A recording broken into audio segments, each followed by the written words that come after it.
One with us this morning. We got a lot of folks back that were gone last week, and we're thankful that travel has been safe and everyone is able to be back with us. And we'll try to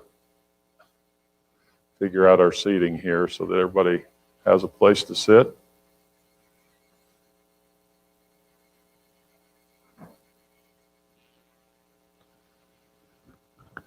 This morning we're going to look at chapters 10 to 14 of 2 Samuel, so we don't cover a lot of territory, and we've got a little bit left of 2 Samuel, this latter portion of the book. So today, chapters 10 to 14, next time 15 to 20, and then we'll look at kind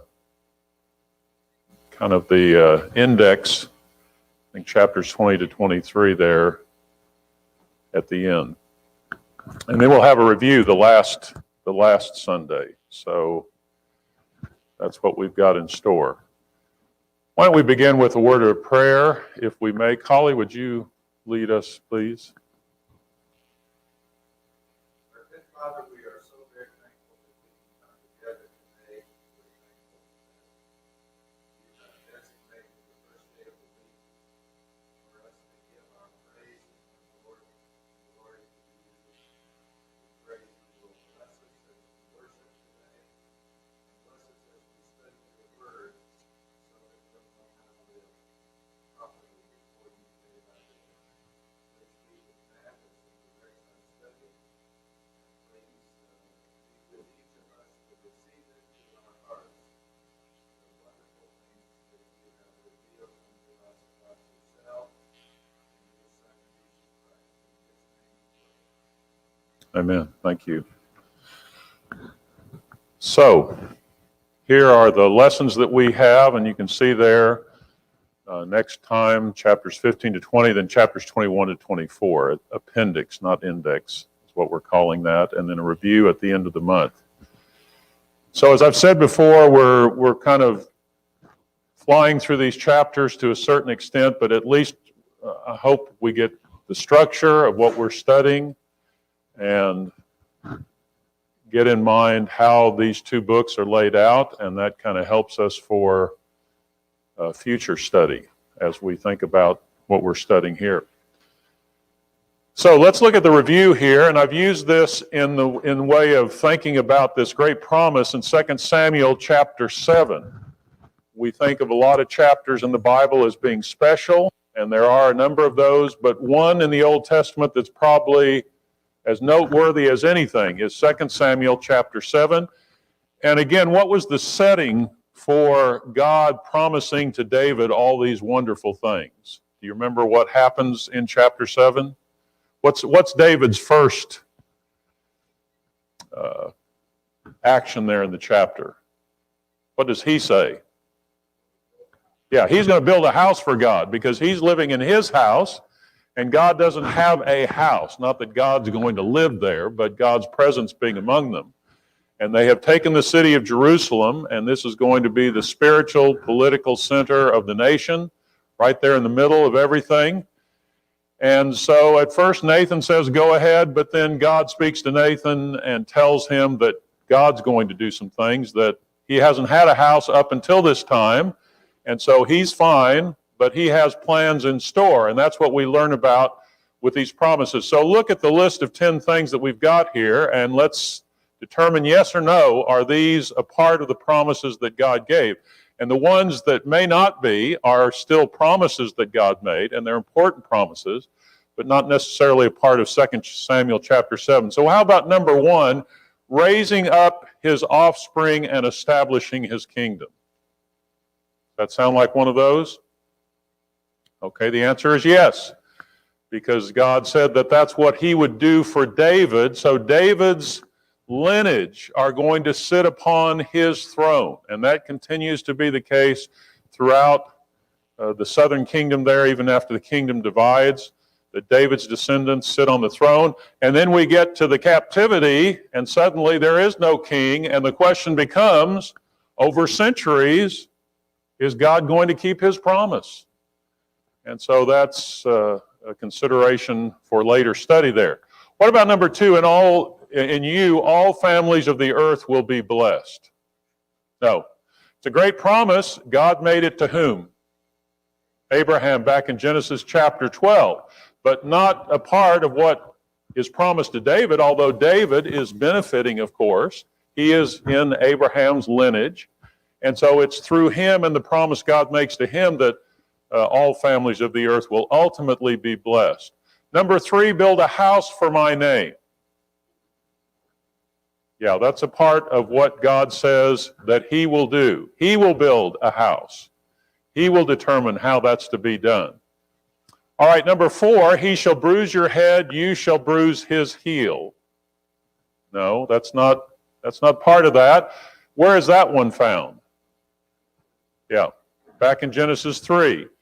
When Adam and Eve sinned, there was punishment for that sin, but out of all of the punishment, God says, I'm going to bring about ultimately a victory over Satan, over the seed of the serpent. All right, number 5, establish the throne of his kingdom forever. Yes. So not only would he receive a kingdom, and not only would his offspring be a part of that, but it's going to be established forever. And that's another reason why we would be asking the question after captivity, what's happened to the lineage of David on the throne of David, if this is going to be forever. Number 6, you shall be to me a kingdom of priests. Might sound like one, but this is actually something different. Do you know where that one comes from? God says that to Israel where? When he gives what to them? When he gives the law at Mount Sinai, Exodus 19, he says, among other things, you'll be to me a kingdom of priests. So that's an important promise based upon this conditional covenant that he makes with them. Number 7, I will be to him a father, he shall be to me a son. Is that part of 2 Samuel 7? It is. Okay, father-son relationship. So think of that. Not only is he going to reign as king, but God is the father, and this one will be a son. And as you notice here, a lot of these things are fulfilled through Solomon in sort of a physical way. Solomon builds a house for God. Solomon is a son that sits upon the throne and he reigns, but there is something else to it, an eventual fulfillment beyond that. All right, number 8, scepter shall not depart from Judah until tribute, or I'm used to the word Shiloh, comes. Does that sound like 2 Samuel 7? No. Okay, it's a great promise, and it's made back in Genesis chapter 49, I didn't have room to put that on there. Genesis 49, when Jacob is blessing his sons after they've all come down into Egypt, and he's telling what each son is going to receive. Well, the scepter's not going to depart from Judah. And that is a part of what's happening with David. David is from the tribe of Judah. So that's an important promise, but not found in 2 Samuel 7. What about this one? If he commits iniquity, I will discipline him, and my steadfast love will not depart. Is that in 2 Samuel 7? It is. And so, if he commits iniquity, I'm going to discipline him. And yet, my love will not depart. Saul disobeyed God, and ultimately the throne was taken from Saul. In this case, God is going to discipline, but yet his love, his steadfast love, and by the way, that word steadfast love is that Hebrew word hesed, which means loving kindness, loyalty, faithfulness, kind of equivalent to our grace and mercy term. Okay, finally, number 10, his house and kingdom will be made sure forever, his throne established forever. It almost seems like it's more of the same, but both of those things established forever. So when you put those all together, what you've got are about 6 elements of this promise there at the top. And again, when you study the Testament, you're constantly referring back to these elements of these promises, and parts of the Old Testament as well after David's reign. So this is just a key section as far as that's concerned. And then the promises below that all have to do with this redemption that's promised in Christ and ultimately come about, but they're separate from 2 Samuel chapter 7. All right, any comments or questions about those before we go on? All right, let's look at our chapter summary here. I'm going to take just a minute. To make sure my iPad doesn't go off every 2 minutes. Okay. So chapter 10, we'll look at David's defeat of Ammon and Syria that's described in chapter 10. Then in chapter 11, David and Bathsheba, we're familiar with that story. And the follow-up, chapter 12, his sin is exposed. Then he begins to have issues with his household, Amnon and Tamar in chapter 13. And then finally, Absalom returns back to Jerusalem in chapter 14. So as I say, some of these we're a little more familiar with than maybe some of the other events, but it's good to get the context as we've been studying it. So really up to this point, back in chapter 5, David begins to reign over the entire kingdom, not just Judah. For 7 years he reigned over Judah, and then for the other 33 years of his reign, he reigns over the entire nation of Israel. Last time we said, if you study chapter 8, it talks about some of David's military exploits. What did he accomplish as king during that time? What does chapter 8 reveal to us? Remember the map we looked at? When he took over, here was the land, and when he had finished, what had happened? Everything had expanded, exactly right. So he's able to accomplish what God always intended, which was for all of this area to belong to Israel. It's kind of referred to as the Golden Age on into Solomon's reign. And David later says one of the reasons God rejects him is because he's a warring king. In other words, David's not going to build his house. Not that he's opposed to that, but he just said, you know, it's going to be your son who builds this house for my name.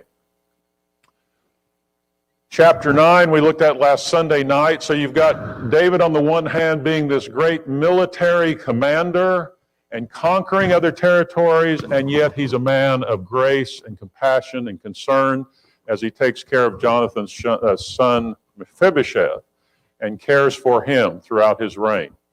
So that brings us to chapter 10.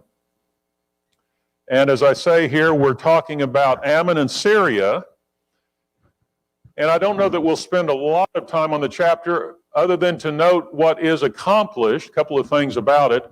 And it's interesting, you start chapter 10 with David fighting against the Ammonites. And when we finish with chapter 12, David's going to be fighting and conquering the Ammonites. So sandwiched between those two events are these events concerning David and Bathsheba, and then David's child that's born. So in chapter 10, what does David do that kind of causes this chain reaction among the Ammonites? It says that the king of the Ammonites dies, Hanun, his son, replaces him. And so what gesture does David make? Yeah, I'm going to send an ambassador to him and, you know, offer to help in any way or do what I can for him. And what do Hanun's counselors tell him David's trying to do? Yeah, he's spying you out. He's going to take advantage of you. And let me also mention this. You know, the other thing about the mention of these battles, you know, how does that fit into chapter 8? Sometimes we read in sequence certain chapters, and you might get the impression that everything's just in chronological order. Well, that could be the case, but it might be the case that maybe this is an expansion of what has taken place previously. So exactly where do we fit these in? I'm not sure that question is answered, but David is fighting against the Ammonites, and so this occasion arises. So he really, he mocks and ridicules these men that David sends, cuts off half their beard, and takes away some of their garments, and they're just really shamed by this action. David tells them to go back to Jericho and wait till their beards grow back. And in the meantime, David puts his men in charge, Joab, and Joab chooses Abishai, his brother, and they're going to go up and fight against the Ammonites. And basically what happens is they go up against the city of Ammon, Rabbah, and Hanun gets some mercenaries, some reinforcements for himself down there in verse 6. He hires some Syrians, and so he gets some foot soldiers and some men of Tob, some other men. And so notice in verse 7, when David heard of it, he sent Joab and all the host of the mighty men. Who are the mighty men? I'm not sure if we've seen them before. We're going to certainly have them mentioned after this. Seems like they might have been mentioned previously. You know, yeah, go ahead.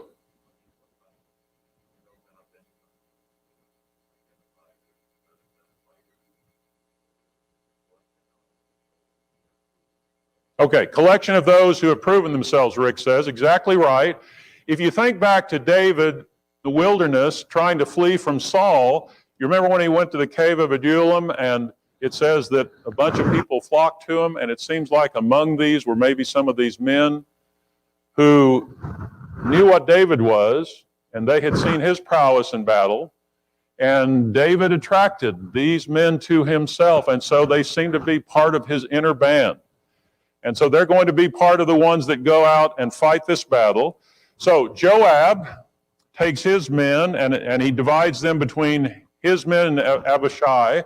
And it seems like the Syrians, who are helping the Ammonites, come down a little bit to the south. I don't have a map here to show.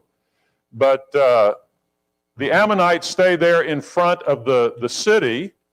They're going to fight from the city. And so Joab and Abishai position themselves. And Joab says, okay, we'll take on these soldiers. And if you need help, I'll help you. If I need help, you can come help me.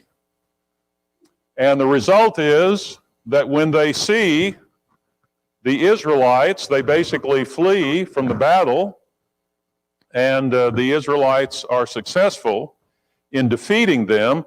Look at verse 11.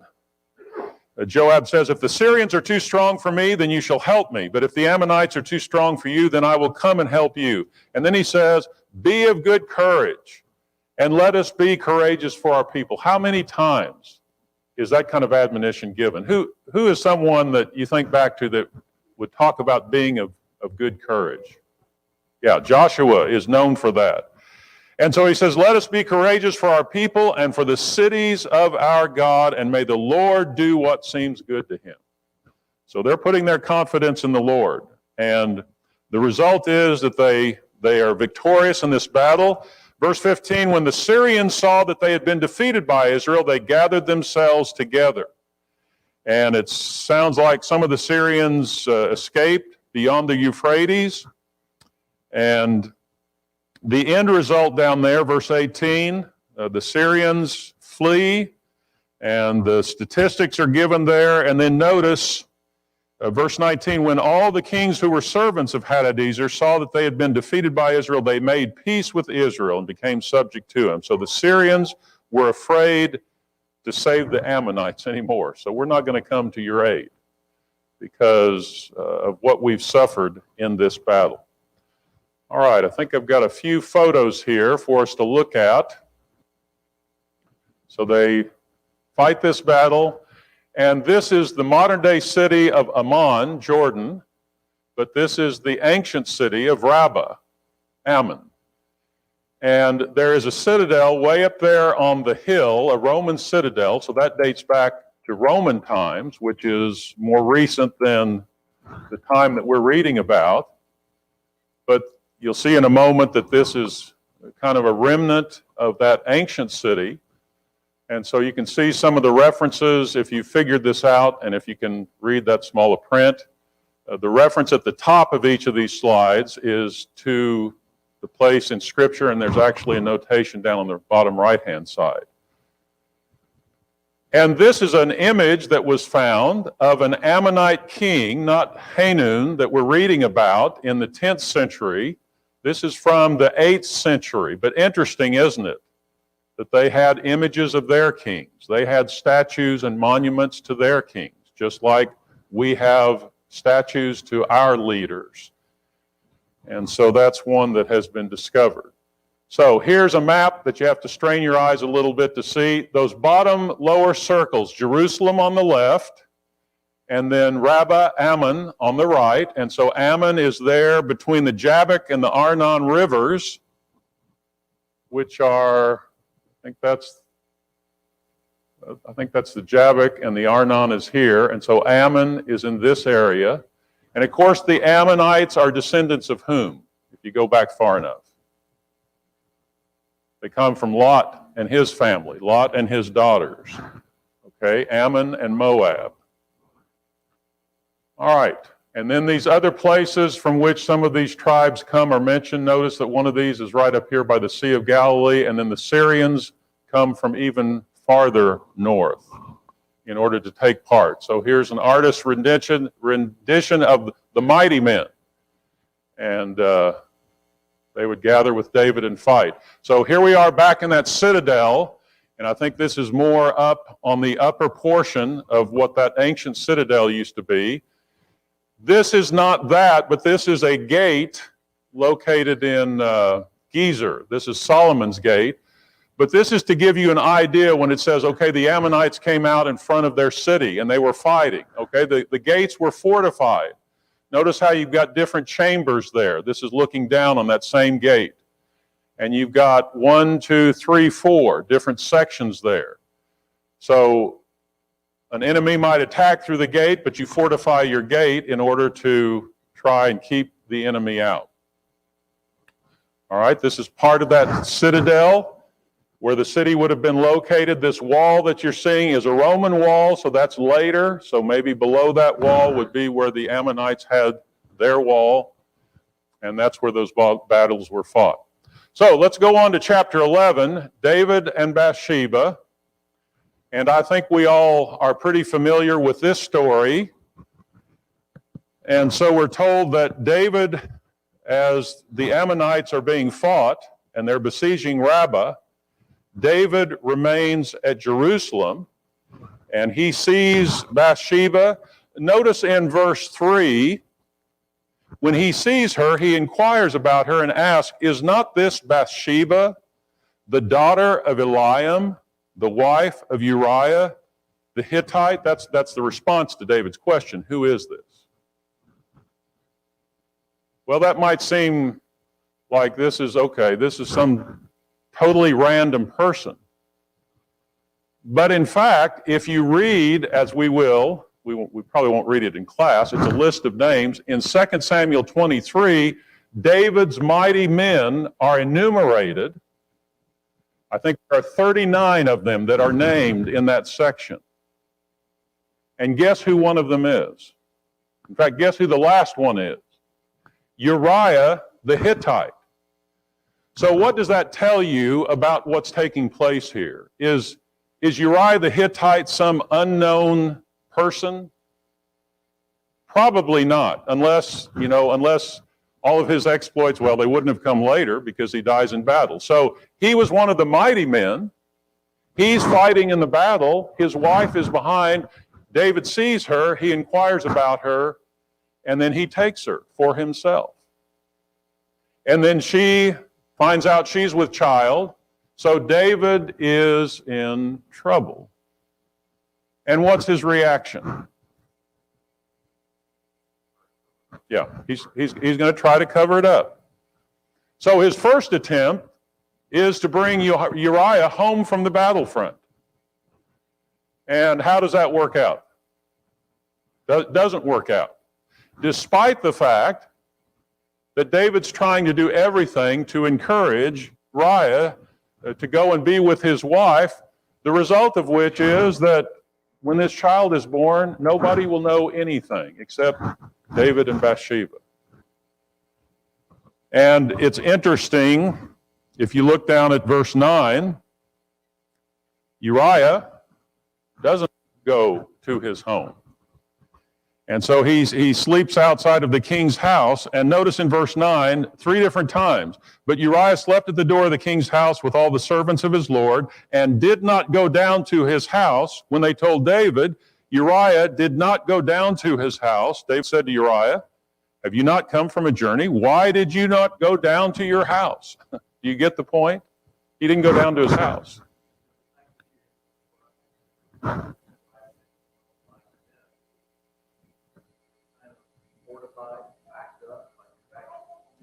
Exactly.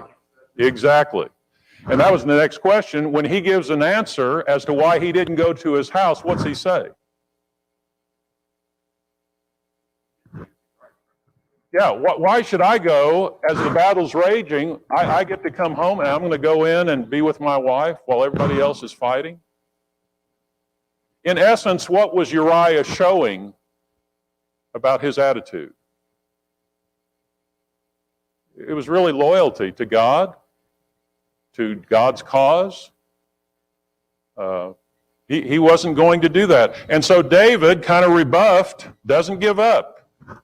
Why, the next evening, it says he gets Uriah to come in and dine with him, and it says he made him drunk, down there in verse 13. And in the evening, he went out to lie on his couch with the servants of his Lord, but he did not go down to his house. So David's been defeated in his effort to cover up what he's doing. So what does he do next? Pardon me? Okay, puts him at the front of battle by writing a letter to whom? Joab.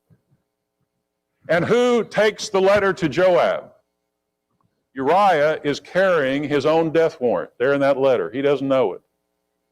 And what David says is, you put Uriah in the heat of the battle, and then you back up, and you let him be killed. And that's okay, is what David says.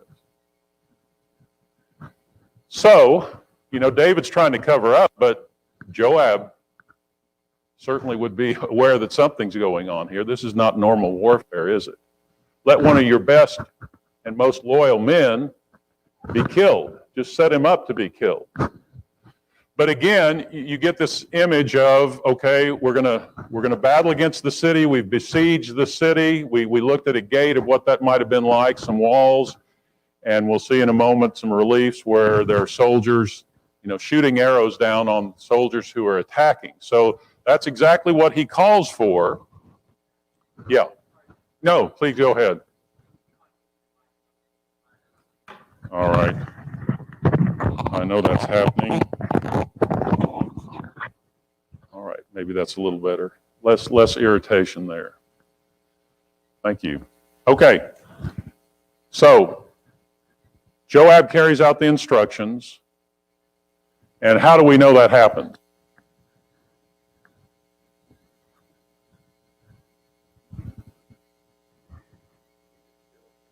Yeah, he gets killed, and so a messenger is sent back to David. And so Joab's kind of saying, okay, you tell him what happened. And as you're describing it, you casually mention that yes, and Uriah was killed in battle. But don't worry, that's going to be okay. So, what about David's actions thus far? He's taken the wife of one of his mighty men and committed adultery, and then he's tried to dupe Uriah into kind of passing this off, and that fails. And so he sends a letter to have Uriah killed in battle. Does that sound like David? Doesn't sound like him, does it? And so, after it is found out that he's died in battle, and notice he says in verse 24, thus shall you say to Joab, do not let this matter displease you, for the sword devours now one and now another. And so Bathsheba hears about it. She mourns her husband. When the period of mourning is over, David takes her as his wife. And without knowledge of these other events, what might that seem like on David's part? I mean, allowing for the fact that David has more than one wife.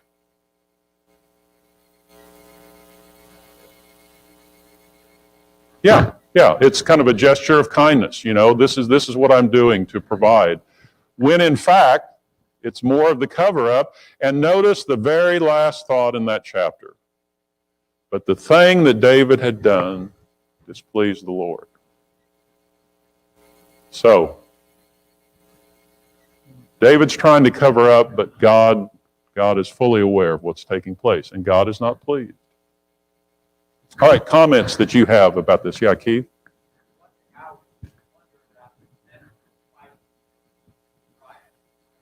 Okay.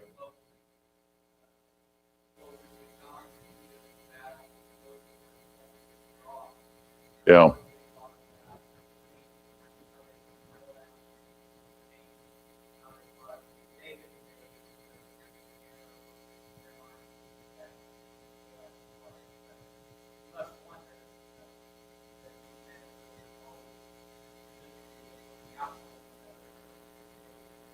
Yeah. Great point. Keith makes a good point, and that is that, we're told about the main characters, but what about the soldiers around Uriah? When you're fighting in battle, you're fighting with and for each other. And so would they realize that something's going on? There might well have been the case. Okay, anybody else care to add to that? All right, here's a layout of that city, and that Roman temple that we were looking at is right there in the middle. And they are suggesting, I'm not sure yet that I've got my bearings right. I guess north is this way. But there were valleys surrounding this hillside, except on this point. So the suggestion is maybe this is where the Israelites would have attacked, because it's easiest to get to the walls of this city. But again, that's just speculation. And in the midst of all this, let me go back to it. It's interesting in verse 21, when they're talking about this matter, it says, they allude to who killed Abimelech, the son of Jerubbesheth. So if you go back to the Judges, Abimelech is that one that was kind of taking the reign for himself, and he was killed by a woman throwing a millstone. Did not a woman cast an upper millstone on him from the wall? So, it's possible that if you're fighting close to the wall, that this millstone that's ordinarily used for grinding grain, as this woman is doing, so you've got the lower one, that's the larger one, but the upper millstone, that's not a loaf of bread in her hands, that's another stone with which she is grinding the grain there. So something like that would have been thrown and used against Abimelech, and that's what they're referring to. Okay, and this is where some of those items might have been stored in a home. This is that same place. And so here's the relief I was talking about. Here are soldiers up on the wall. Now again, we're talking about Assyrian soldiers. This is a later Assyrian king showing how his soldiers fought in battle. But you can imagine that that was a common sight. And that's what they would do. And here is a soldier being wounded by an arrow. He's pulling an arrow out of his arm. So when you think about Uriah being put into the heat of battle, being struck in battle, yes, that kind of thing took place. Here's another view of that Roman wall, and apparently this is that northern side that they might have attacked, so this might have been the very place where Uriah meets his death in battle. And then later it is said that Joab talks about the city of waters. This is some underground water, a source of water for that city. All right, chapter 12, an important chapter. We'll hasten on here. Nathan tells this parable. He goes to David, and David, unsuspecting, What's his reaction to the parable? The parable is that there's this poor man that has this little lamb, and there's a rich man who decides to make a feast for a visitor, and so he steals the lamb from the poor man that was like his daughter. And what's David's reaction? Enraged, angry. You know, this man needs to be punished fourfold. And of course, Nathan's line, "You're the man." And David now realizes that his sin is known to God. And as a result of that, there are going to be consequences. Let's just notice verses 7 and 8. God's blessings to David are described. God says, "I anointed you king over Israel, and I delivered you out of the hand of Saul. I gave you your master's house and your master's wives." So notice all the things that David had been given. "I've given you the house of Israel and of Judah." God had blessed David in an abundant way. But David had sinned, and so Nathan's pointing out that sin to him. He says, "You've despised the word of the Lord to do evil, and you've struck down Uriah by using the Ammonites to get rid of him, and you've taken his wife to be your wife." So what's the punishment going to be? Okay, there are going to be problems that arise in his own family. The sword will not depart from your house. You've used the sword, now the sword's not going to depart. And evil will come from your own house, verse 11. "And I'll give your wives to your neighbor." And this will take place before all Israel. So we'll see that next time with Absalom's revolt. And so to his credit, David confesses. He acknowledges his sin. "I have sinned against the Lord." Where else could we go? I wish we had time to do it. We don't today. We are going to study the Psalms next, so we'll, keep these things in mind. Where could you go to find a fuller expression of David's sin, his confession? At least it's thought to be. Does any psalm come to mind? Yeah, Psalm 51. And I think there's also a Psalm 32 where David talks about the sin that he had committed and the difficulty that he had with this.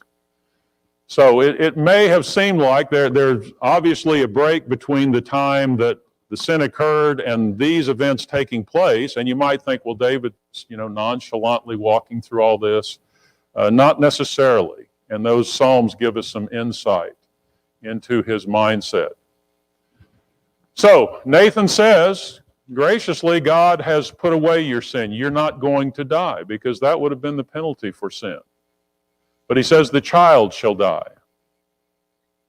And so verses 16 to 23, we read about what happens to the child who is sick after its birth.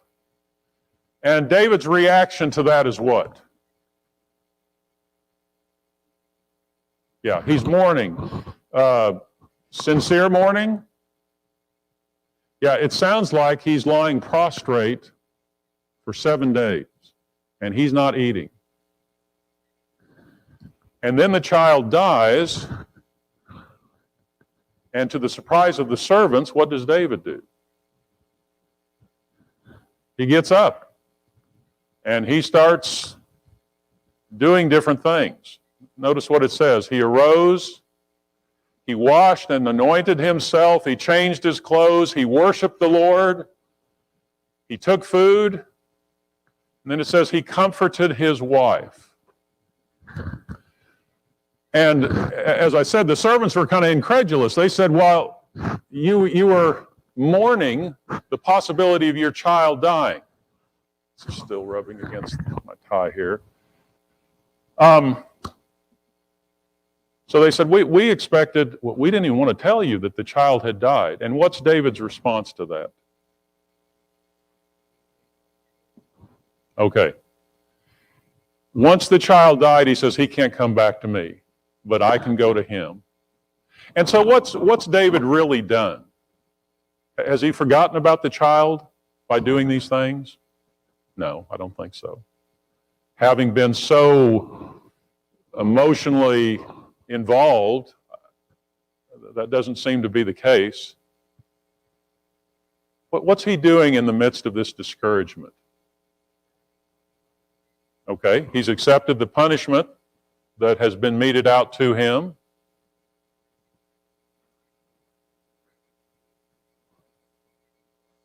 Okay, all right. Rick says, directed his thoughts to be more in line with God. You know, here is a good lesson for discouragement. Do we ever get discouraged? We do. So what's the antidote, or at least what's an antidote for discouragement? Can we learn anything from what David does here?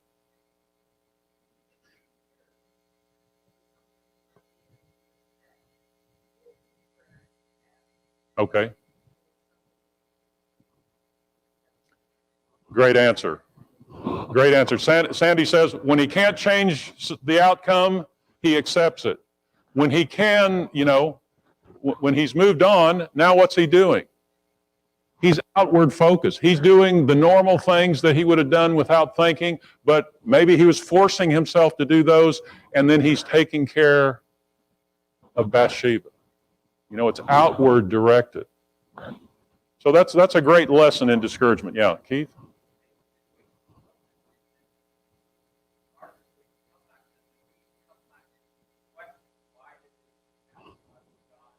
Great point.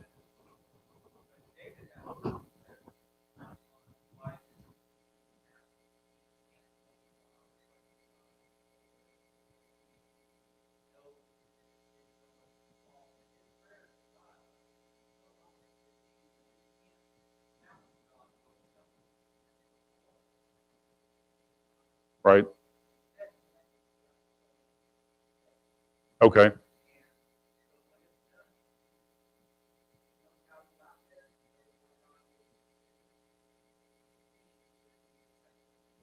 All right. So Keith's point is a good one. David has the, quote, advantage, if you want to call it that, of knowing why this happened. There's no doubt in the matter, is there? Whereas there are times when we might wonder about those things and say, why? You know, why is this happening, etc. David knows. And so David acts on that basis. And impressive in many ways in terms of his response to that. So he goes to Bathsheba. They have another child. This child is named Solomon. Solomon comes from the Hebrew word from which we get shalom, which means peace, prosperity. In fact, I think the Hebrew term is Shlomo, Solomon. But they also give him the name Jedediah, which means beloved of the Lord. So here is this child that will ultimately become the son that's spoken about. Okay, and then just notice, as I said earlier, Rabbah is captured, chapter 12, into chapter 12. So we started with Ammon. We're ending this section with Ammon. And among the things that are mentioned there, verse 31, he brought out the people who were in it and set them to labor with saws and iron picks and iron axes, made them toil at the brick kilns. He did that to all the cities of the Ammonites. So David is exacting some tribute from them. And that's as a result of his conquest of this city. So an artist's rendition of Nathan confronting David. Here is a common sight in Palestine, sheep and lambs. That's why he used the parable that he did, Nathan did. And God, no doubt, told him to use the parable. But David would have recognized that parable, another picture of Nathan and David. So here's a city being besieged, and again, you can't see it real well, but here's a ladder, and here's some soldiers walking up the ladder, and here's some men working below to kind of do something to the wall. So you think about the fight that was going on there. Another picture of that same king. Here is This is from Nineveh, and you've got prisoners of war carrying rocks and having to work. So that kind of bears out what we just saw. And here are prisoners of war dragging a sledge. You can't see the sledge, but you see them putting their might into that. So those are the spoils of battle. All right, 5 minutes. Let's just think for a moment about Amnon and Tamar. So the promise is David is going to feel the effects of his sin. That's already happened. He's lost this child. And now another son, Amnon, has his eyes upon his half-sister, Tamar.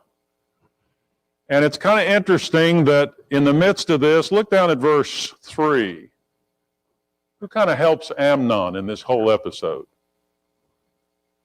Yeah, he had a friend, and the friend was Jonadab. And what did the friend do in this situation?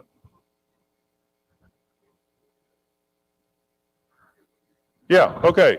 Rick says, gave him away to get what he wanted. That's exactly right. Do the friends that we keep make a difference in what we do? Sure they do. And here was a friend, but not a very good friend. Says he was very crafty. And so they set this up where Tamar would come in, and then everybody would go out, and then Amnon forces himself on Tamar, and she's, what's the word? She's insulted, she's suffers this atrocity, and she even pleads with him and said, don't make me go out. But Amnon's attitude is, get her out of my sight. So this love that he had was not really love, was it? It was just a desire for her, and so he wants her gone, and she is shamed by this episode. And Absalom, her half-brother, is the one that takes her and provides for her. But he doesn't do what? Absalom. It might seem as though, okay, this thing just kind of happens. David, I'm sure, is shocked by it, but does David punish anybody? He doesn't. And Absalom would seem to be what?